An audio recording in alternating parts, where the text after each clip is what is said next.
시드하드라라고 하는 이름을 가진 한 젊은이가 있었습니다. 이는 어렸을 때부터 하나님을 몹시 알고 싶었습니다. 열심히 신앙생활했죠. 어떻게 하면 하나님을 내가 더 잘 깊이 알 수 있을까? 그러나 그가 젊은 청년 때까지 신앙생활하면서도 그가 생각하고 기대했던 것만큼 하나님이 더 친밀하게 경험되어지지 못했습니다. 그러던 어느 날 신앙심이 매우 깊은 산속 깊이 사는 유명한 수도사에 대한 소문을 듣게 되었습니다. 그래서 시드하드라라고 하는 젊은이가 그 수도사를 찾아가죠. 말합니다.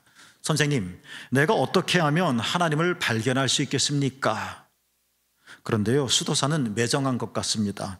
도대체 아무 말도 안 하는 거예요. 그리고는 기껏 한다는 것이 단 한마디였는데 나를 따라와라 하는 것이었습니다. 그리고 수도사는 그 젊은이를 호수로 데려갔습니다. 그런데요, 갑자기 이 수도사가 시드하드라의 젊은이의 머리를 부여잡고는 호수 물속에 처박는 것이었습니다. 빠져나오려고 했습니다. 그러나 수도사의 힘을 도저히 이길 수가 없었습니다. 허파가 터질 것 같았습니다. 이러다가 죽는 것 아니야? 공포가 밀려왔습니다. 숨을 거두기 바로 일보 직전이었습니다. 그때서야 수도사는 시드하드라의 머리를 물 밖으로 빼내었습니다. 시드하드라는 화가 났습니다. 숨을 진정시키고는 있는 욕설을 다 해댔습니다. 내가 당신을 찾아온 이유가 하나님을 알기 때문이지 하나님을 더욱더 알고 싶어서지 내가 죽으려고 한 것이었습니까? 라고 말이죠. 그러자 수도사는 그 젊은이의 얼굴 표정과는 정반대로 인자하고 미소를 띄우며 아주 부드럽게 이 젊은이에게 이런 말을 했다고 합니다. 성경 이야기는 아니지만 너무나도 좋은 말씀이라서 함께 읽어보겠습니다. 함께 읽겠습니다. 시작. 당신이 숨쉬기를 원했던 만큼 하나님을 원하면 당신은 하나님을 발견할 수 있습니다. 여러분, 하나님을 알기를 원하십니까? 정말 여러분은 하나님을 깊이 체험하기를 원하십니까? 다른 사람을 만나서 너무나도 좋아 펄펄 뛰는 그 하나님을 여러분도 체험하기를 원하십니까? 그러면 우리에게 필요한 것이 무엇입니까? 하나님에 대한 거룩한 갈망이 있어야 한다는 것입니다. 거룩한 갈망이 있는 사람, 그냥 갈망이 있는 사람, 미각에 대한 갈망이 있는 사람은 누가 시키지 않아도 맛집을 찾아다닙니다. 예술에 대한 갈망이 있는 사람은 누가 명령하고 누가 지시하고 강압하지 않아도 미를 찾아다닙니다. 하나님을 갈망하는 사람은 하나님께로 가게 되어 있습니다. 그리고 하나님을 갈망하는 사람은 하나님을 알게 되어집니다. 여러분 생각해 보십시오. 물에 빠진 사람, 그 사람의 생각은 뭐였을까요? 단 하나뿐입니다. 살고 싶은 것, 숨을 쉴 생각뿐이겠죠. 이렇게 하나님을 갈망하는 자는 다른 것에 정신이 팔리지 않습니다. 다른 것은 쳐다보지도 않고 하지 않는다는 것이 아닙니다. 사회생활, 직장 다 포기하고 교회만 머물러 있는다, 그런 뜻도 아닙니다. 그는 사회 관계도 맺고 공부도 하며 직장 생활도 하고 여러 교제도 나눕니다. 그러나 그의 내면적인 진실한 소원은 하나님을 찾는 겁니다. 물에 빠진 사람이 온 생각 다 뒤로 하고 한 가지 생각에 몰두하듯이 말입니다. 하나님을 알기 원한다면 우리에게 무엇이 있어야 됩니까? 하나님을 향한 거룩한 갈망이 있어야 한다는 것입니다. 신학적인 용어지만 좀 편하게, 좀 쉽게 풀어보겠습니다. 인간이 하나님을 찾기 전에 여러분 기억해야 할 것은 하나님이 먼저 인간을 찾으셨다는 것입니다. 누가 나를 전도해서 그래, 교회 한번 가볼래? 알았어, 내가 내일부터 교회 갈게. 내가 결단했습니다. 예수 믿으세요 라고 하는 전도의 소식을 듣고 한번 예수 믿어볼까? 내가 선택을 했습니다. 나 신앙생활 할 사람 전혀 그럴 사람이 아닌 것 같은데 삶이 흔들림 속에서 나도 모르게 절대자를 찾아야 되겠다 하는 마음이 생긴 사람도 있습니다. 말하자면 우리는 우리의 의식 속에 내가 선택하고 내가 결정하고 내가 내 걸음으로 직접 걸어서 교회에 나왔지 라고 생각합니다. 맞습니다. 그러나 적어도 의식적으로는. 그러나 우리가 기억해야 할 것은 내가 이렇게 결정하고 선택하고 하나님을 찾기 전에 하나님이 먼저 나를 찾고 계시다는 사실을 우리는 뒤늦게 알게 됩니다. 저는 중학교 1학년 때 처음 교회에 나갔습니다. 제 짝이 저를 교회에 가자고 전도했습니다. 더 정확하게 말하면 교회에 가자고 말한 것이 아니라 같이 운동하자, 교회 친구들이랑, 이 말을 듣고 교회에 갔습니다. 그러다가 어느덧 이렇게 목사까지 되었습니다. 저는 처음에 그렇지 친구들의 부탁을 내가 들어준 거지, 맞아 오늘도 공차야지 예배 끝나면, 저는 제 의지인 줄 알았습니다. 물론 제 의지였습니다. 그러나 뒤늦게 깨닫습니다. 아하, 거기에 하나님의 은혜가 있었구나 하는 것 말입니다. 이것을 좀 어려운 신앙 용어로 뭐라고 말하냐면 선행은총이라고 말을 합니다. 은총입니다. 근데 선행, 내 거듭남, 내가 하나님께 나가기 이전 먼저 있었던 선행하는 하나님의 은총이라는 것입니다. 이 선의 은총에 관한 성경적인 증언들은 굉장히 많습니다. 그 중에 하나만 고르면 요한복음 6장 44절 말씀일 수도 있을 것 같습니다. 같이 읽어보겠습니다. 시작. 나를 보내신 아버지께서 이끌지 아니하시면 아무도 내게 올 수 없다. 하나님이 우리에게 철갑을 두르신다는 이야기도 아니고, 하나님께서 마음에 쏙쏙 마음에 드는 사람만 골라 하나님 나라로 부르신다는 이야기가 아닙니다. 내가 마음만 먹으면 예수 믿을 수 있을 것 같고, 나는 하면 한다는 사람이야, 내가 의지가 얼마나 대단한데 내가 날짜만 정하면 교회 나갈 수 있다고, 성경에 예수님께서 십자가에 죽을 때 한편 강도도 마지막에 예수님과 함께 낙원에 이르렀듯이 나도 그럴 수 있다고, 이렇게 스스로 자기 자신을 대단하게 여기며 의지만 끌어올리면, 내가 마음만 먹으면 믿음은 나도 가질 수 있다고 우린 그렇게 생각합니다. 맞습니다. 그러나 근원적으로 선행 은총이 있어야 가능하다는 것입니다. 이 선행 은총이란 무엇입니까? 아버지께서 이끌지 않으시면 아무도 예수님에게 올 수 없다는 것입니다. 여러분, 하나님은 여러분을 먼저 사랑하십니다. 여러분 기억하십시오. 여러분이 주님의 이름을 부르시기 전에 먼저 하나님이 여러분의 이름을 부르십니다. 여러분이 주님을 알기 전에 하나님은 여러분을 먼저 아시고 계십니다. 인데요, 이게 은혜 받은 자는, 하나님의 사랑을 깨달은 자는 이 선의 은총이 금으로도 바꿀 수 없이 얼마나 귀한 것인지를 안다는 것입니다. 이 하나님의 은혜를 깨닫지 못할 때는 이게 뭐 대수롭지 않게 여겨지는데, 진짜 영혼 깊숙이 주님 하고 부르게 되는 자는 이 선한 은총이 나에게 얼마나 값진 것인지를 정말 감사합니다, 나를 불러주셔서 안다는 겁니다. 자, 그러나 동시에 신앙은 마치 우리가 찬양을 드릴 때 두 손을 올리듯이, 그리고 우리가 걸어갈 때 두 손을 휘저어야, 두 팔을 휘저어야 걸음의 중심을 잡을 수 있듯이, 하나님은 먼저 우리를 찾으시던 동시에 인간은 이러한 하나님의 이끄심에 우리의 자유의지로 적극적으로 반응해야 한다는 것입니다. 우리는 이것을 저희는 거룩한 갈망이라고 부르고 싶습니다. 성경에 이 거룩한 갈망에 대한 고백들은 셀 수 없이 많이 나옵니다. 그 중에 여러분이 아마 가장 잘 아는 말씀이 있다면 이 말씀이 되겠죠. 함께 읽겠습니다. 사슴이, 하나님이여, 시작. 하나님이여, 사슴이 시냇물을 찾기에 갈급함같이 내 영혼이 주를 찾기에 갈급하니이다. 할렐루야. 사슴이 시냇물을 찾는 갈급함이 얼마나 가랄까요? 여러분, 진짜 타는 목마름에 시달린 적 있으십니까? 진짜 창자가 굳어버리는 듯한 헉이 진 적 있으십니까? 사슴이 얼마나 갈급했으면 시냇물을 찾을까? 그처럼 여러분은 주님을 찾아 헐떡인 적이 있으십니까? 정말 주님 나를 도와주세요 하고 붙든 적이 있으십니까? 정말 주님 한 번만 나를 좀 만나주세요 하고 애간장 끌게 기도하신 적이 있으십니까? 그냥 내 소원이 하나 있어서 평범하게 살다가 정말 이게 원해서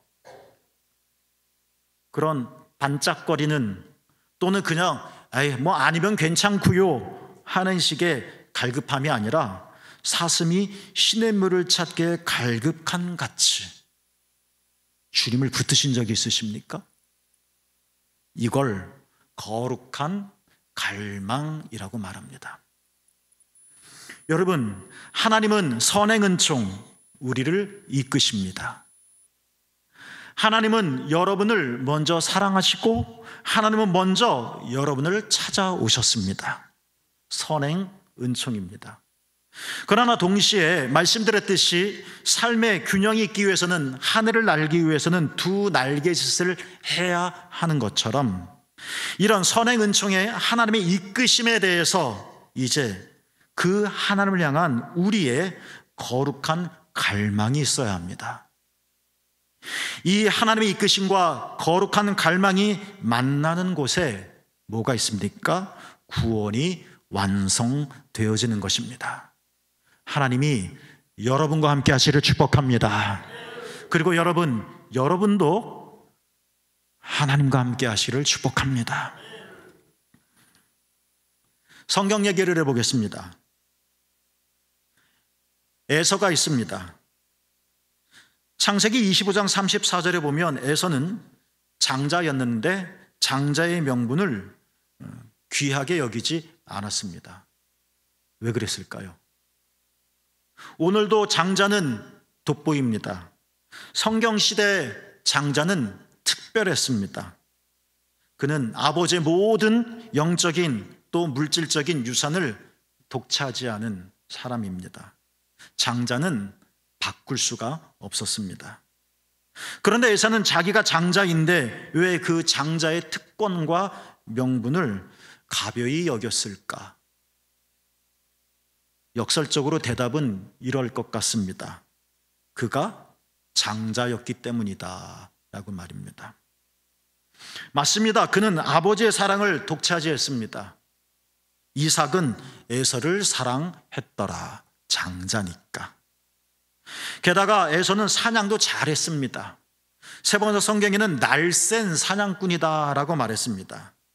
이 시대의 사냥이라고 하는 것은 취미가 아닙니다. 이것은 생존이요 사회적인 능력이었습니다. 그러니까 에서는 상상하건대 어쩌면 얼굴도 잘생겼을지도 모릅니다. 털도 많았다고 했으니까.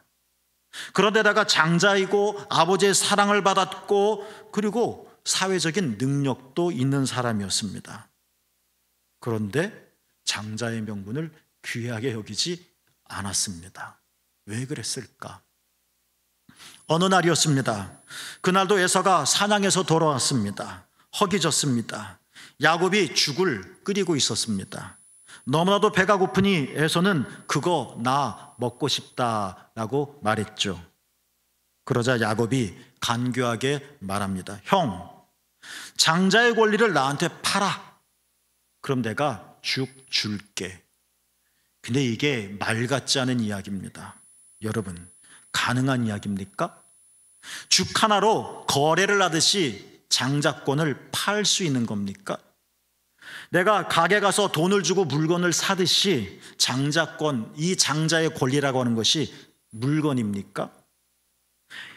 에서가 판다고 해서 팔아지는 겁니까? 야곱이 산다고 해서 살 수 있는 것입니까? 손에 쥘 수 있는 겁니까? 그런데 왜 야곱은 장자의 권리를 팔라고 하는 겁니까? 바보 같은 짓입니까? 미련한 겁니까? 장자의 권리가 죽 한 그릇의 가치밖에 안 된다는 겁니까? 많은 질문을 할 수 있을 것 같습니다. 그러나 이 사건에서 우리가 주목해 볼 것은 뭐냐? 글쎄요, 이게 또 역설적일 겁니다. 야, 내가 아무리 판다고 해도 이게 팔려지겠니? 내가 너 준다고 말을 해도 이 장자의 권리가 너한테 가겠어? 큰아들이 둘째 아들에게 이제 네가 큰 형님 해라 한다고 진짜 형님이 됩니까? 에서는 그래서 그런 건가요? 누구도 빼앗기지 않을 거라고 생각해서 그런 걸까요? 장자의 권리가 뭐 그리 대단한 거냐? 팔게 하며 맹세까지 했습니다. 여러분, 물론 야곱의 이런 식의 거래는 아름답지 못합니다. 그러나 주목해야 할 것이 있습니다. 하나님은 그 야곱을 기뻐하셨다는 겁니다. 야곱의 거짓말을 인정하셨던 건가요? 야곱의 무모함을 받아들이셨다는 건가요? 야곱의 속임수를 괜찮다라고 눈 감아 주셨기 때문에 기뻐하신 건가요? 아닙니다. 다른 이유가 있을 겁니다. 그걸 말하는 겁니다. 그리고 야곱은 실제로 호적의 변동은 없었지만 장자가 됩니다.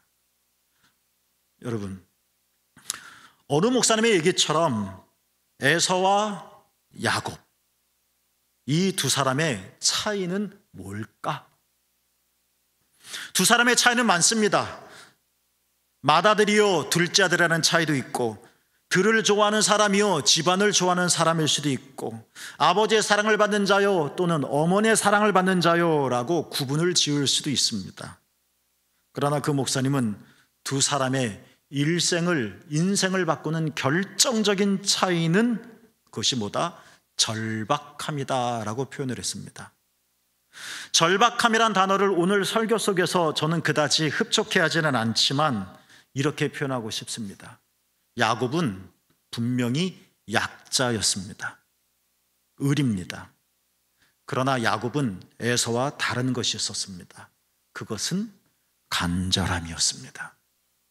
어쩌면 저는 이렇게 생각합니다. 이 팥죽 하나로 내가 장자를 주머니에 쏙 집어넣을 수는 없는 거지 라고 야곱은 알고 있었을 것이다. 한 그릇이 아니라 10그릇을 줘도, 아무리 형한테 뭘 줘도 그렇다고 권리증을 내가 얻을 수 있는 것은 아니다. 그렇죠. 야곱은 알고 있었을 것입니다. 그런데 야곱은 나한테 장자의 권리를 팔라라고 제안했는데 그 이유는 뭘까요? 간절함입니다.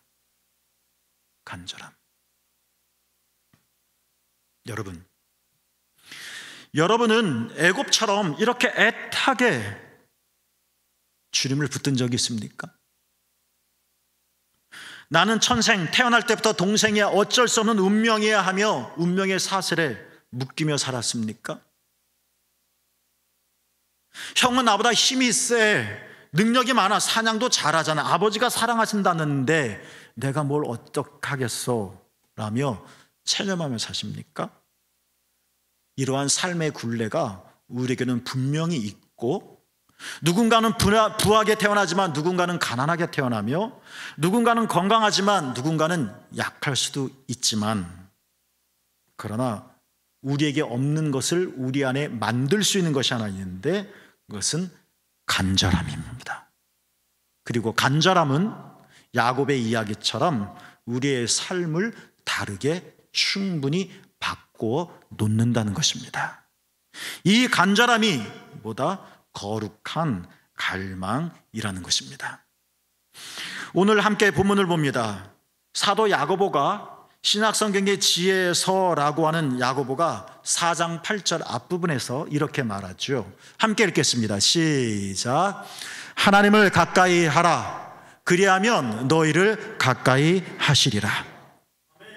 저는 이 본문을, 그리고 성경 전체를 가까이 해, 그러면 내가, 이러한 문장의 구조를 하나님의 무정한 조건절이다라고 저는 보지 않습니다. 그러니까 내가 보고, 내가 하는 거 봐서, 또는 내가 하는 것만큼만, 이런 조건절이 아닙니다.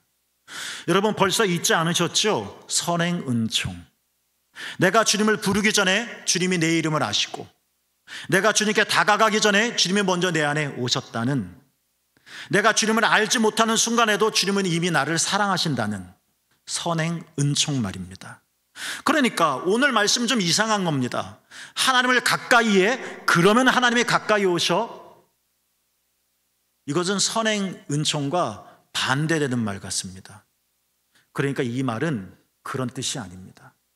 하나님은 멀찍이 계신데 네가 가까이 와? 그 걸음만큼 나도 올게. 중심점에서 만나? 그런 뜻이 아닙니다. 주님은 선행 은총 이미 여러분과 함께 하십니다. 여러분, 우리가 주님을 알지 못할 뿐이지 주님은 이미 여러분 안에 계십니다. 내가 예를 들어서 피아노를 만들었다고 하면 누구든 피아노를 저렇게 만들었는데 나는 피아노를 저렇게 만들었다는 것은 무슨 뜻입니까? 이 제가 만든 피아노 안에 제 혼이 담겼다는 겁니다. 그렇죠? 그래서 소리가 다를 겁니다. 그런 것처럼 하나님께서 고이고이 빚으셨다는 이야기는 기계로 빵빵 대량 생산하듯이 찍어낸다는 이야기가 아니라 하나님의 혼이 영이 담긴 겁니다. 그래서 하나님의 형상입니다. 그러니까 하나님이 우리를 이렇게 빚으셨다는 이야기는 여러분 안에, 이미 여러분 안에 하나님이 살아계시다는 것입니다. 그렇다면 이 말씀은 뭘까요? 눈을 뜨라는 겁니다. 하나님이 너와 함께 하시는데 왜 우리는 보지 못할까요? 공기는 이 공간에 충분한데 왜 우리는 공기를 못 보는 것일까요? 부모님은 나를 사랑하는데 왜 나는 사춘기 때 부모님을 밀어쳐내는 걸까요? 모르니까. 하나님은 가까이 계시는데 너희가 가까이 안 가니까.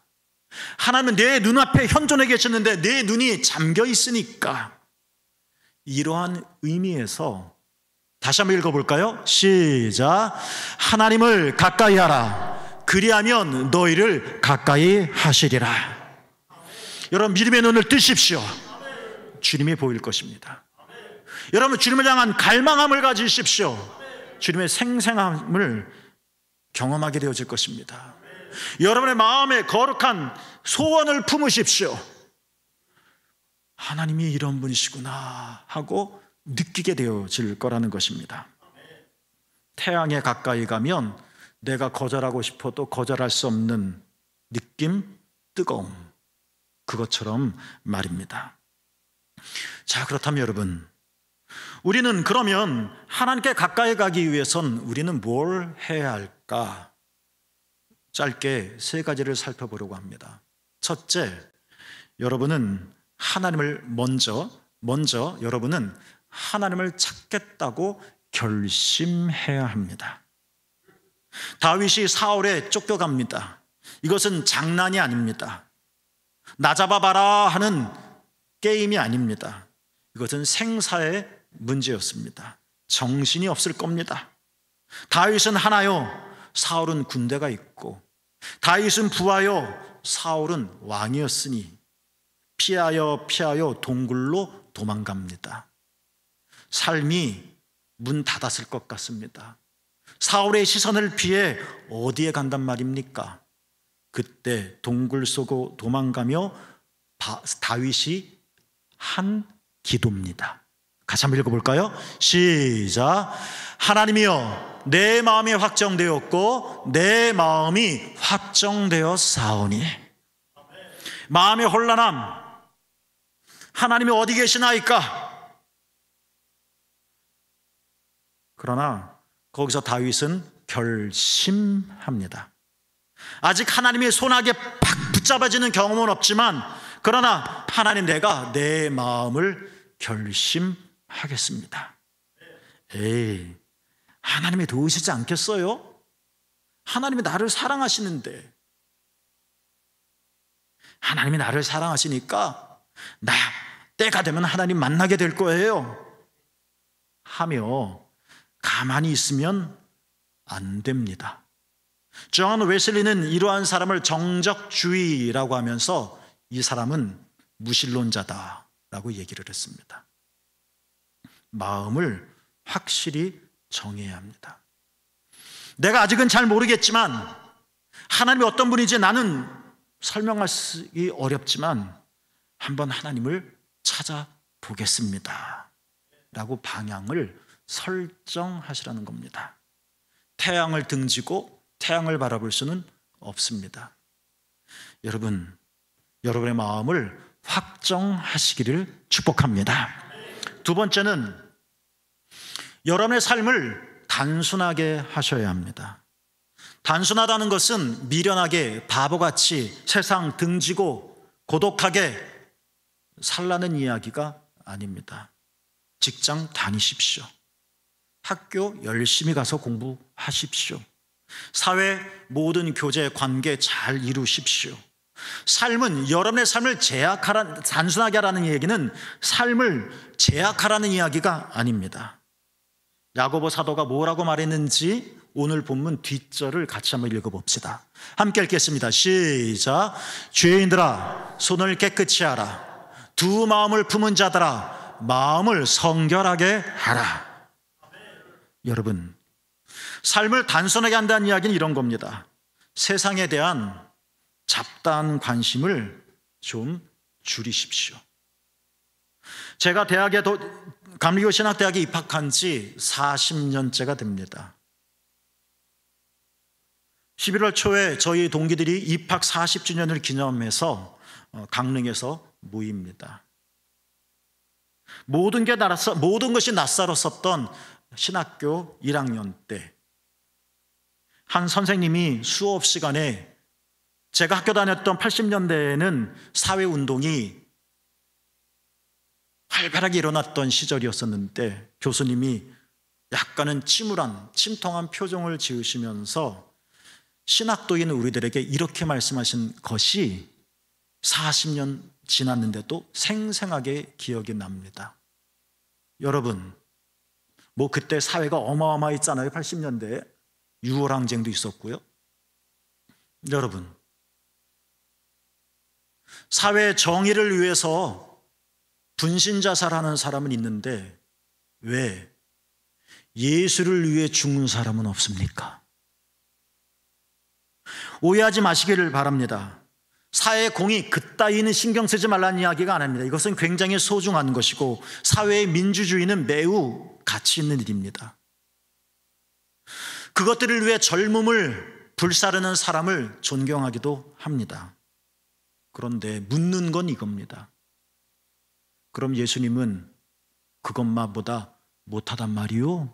라는 것 말입니다. 여러분은 그러시지 않으시겠지만 교인들 중에서 정치 얘기만 나오면 핏대 세우는 사람이 있습니다.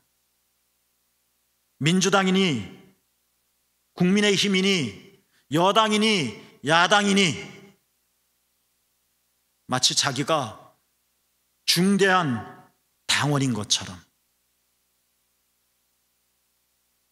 그런데 네, 좋습니다. 좋아요. 정치적인 의견은 다 있을 수 있는 거니까 묻는 건 이겁니다. 왜 예수님 얘기할 땐 주무십니까? 예수님이 그보다 못하단 말입니까? 이 세계에 관심을 끊으라는 이야기가 아닙니다. 우리는 세상에 대해서 너무 많이 알려고 합니다. 알면 좋습니다. 근데 문제는 내 자신에게, 내 내면에 대해서는 그만큼 충실하지 못하다는 겁니다. 그걸 말하는 겁니다.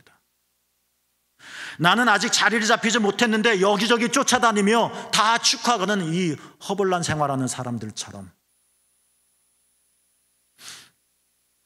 나는 아직 예수가 내 안에 자리 잡지 않았는데 나는 여기저기 힐끗힐끗거려서 관심을 분산시키는 사람처럼 지나치게 타인의 시선을 의식하거나 비교하지 말아야 합니다. 여러분은 하나님의 사랑하시는 한 분 한 분들이십니다. 마이스터 에카하르트라고 하는 유명한 신비주의 크리스천 리더가 그의 책에서 이런 비유를 썼습니다. 그리스도인들은 하나의 원을 그리는 사람과 같다. 여러분, 정말 예쁜 원을 그리고 싶습니까? 이건 비유입니다. 굴곡지지 않은, 각지지 않은 동그란 원을 나 진짜 잘 살았어, 나 진짜 아름다운 생애였어 라고 말할 수 있는 원을 그리고 싶습니까? 그러려면 중심을 잡아야 합니다. 그리고 그 중심에서 벗어나면 안 됩니다. 우리는 운동장이라는 커다란 도화지에서 원을 그립니다. 운동장은 우리에게 중요합니다. 그러나 운동장을 바라보면 원은 찌그러집니다. 단순하게 살라는 이야기는 그겁니다. 여러분의 마음을 하나님께 고정하십시오. 세 번째는 이겁니다. 하나님께 맡기십시오. 야고보서 4장 7절인데 한 목소리를 읽습니다. 시작. 그런즉 너희는 하나님께 복종할지어다. 마귀를 대적하라. 그리하면 너희를 피하리라. 우리는 하나님을 찾겠다고 결심합니다. 그러기 위해서는 우리 삶을 단순하게 해야지. 행동을 조정합니다. 하나님께 맡깁니다. 그런데 하나님께 내 모든 삶을 맡기는 데에는 용기가 필요합니다. 왜냐하면 내가 내 삶을, 내 어떤 하나의 일들을 하나님께 맡길 때마다 맡기는 만큼 불안과 걱정도 따라오기 때문에 그렇습니다. 진짜 잘 될까? 독박 쓰는 거 아니야? 잘못하면 어떡하지? 마귀가 내가 하나님을 의지하는 만큼 그 양을 우리에게 집어넣습니다. 떨립니다. 고민합니다. 갈등합니다. 에라 모르겠다. 그러나 사도 야고보는 말합니다. 여러분, 하나님께 복종해 보십시오. 하나님께 복종하십시오.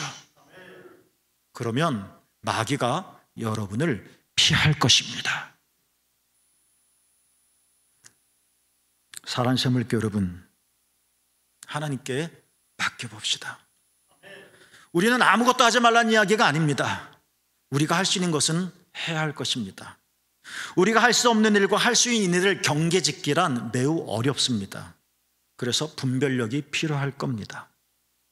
그러나 우리가 할 수 없는 일은 분명히 있고, 그래서 하나님께 맡겨야 할 영역도 분명히 있습니다. 할 수 없는 것 하려고 애타지 마십시오. 나도 잘 됐으면 좋겠습니다. 어떡합니까? 할 수 없는 걸 맡기십시오. 맡기기란 내가 원하는 것을 하나님께서 꼭 이루어 주실 거야 라는 식의 내 욕망을 하나님께 투사하는 게, 이게 맡기는 것이 아니라 하나님이 잘 하실 겁니다. 세계가 이렇게 혼란스러워도 하나님은 잘 하실 것입니다. 이게 맡기는 겁니다. 여러분, 하나님께로 가까이 가십시오. 그러면 하나님이 성큼 다가와 계심을 보게 되어질 겁니다. 멀리 떨어지면 형체만 보입니다. 그러나 가까이 다가가면 눈도 보이고 눈동자도 보이며 작은 솜털까지 다 보입니다. 사랑하는 물교 여러분, 하나님께로 가까이 가십시오. 멀리서 보면 이 사람이 어떤 사람이지 의심이 되어집니다. 그러나 가까이 가면 우리는 그 사람을 알게 됩니다. 속을. 하나님의 성품이 우리에게 다가옵니다. 하나님을 향한 거룩한 갈망을 하나님께서 여러분에게 부어주시기를, 오늘 하루 교회 나왔다는 것으로 만족하는 것이 아니라 하나님 내 안에 거룩한 갈망으로 채워주시기를, 나를 흔들어 주시기를. 그래서 적어도 하나님이 옳다 틀리다를 판단하기 위해서는 하나님에 대해서 좀 알아는 봐야 되지 않겠습니까? 그리고 나서 아니네 라고 말해야 되지 않겠습니까? 이게 논리적인 것이지 않겠습니까? 후회스럽지 않은 일이지 않겠습니까? 하나님을 향한 이 거룩한 마음을 품은 여러분이 하나님 깊이 만나고 하나님의 사랑을 깊이 체험하고 크고 분명한 하나님을 알게 되어지고 하시게 되기를 주님의 이름으로 축복합니다. 기도하시겠습니다. 하나님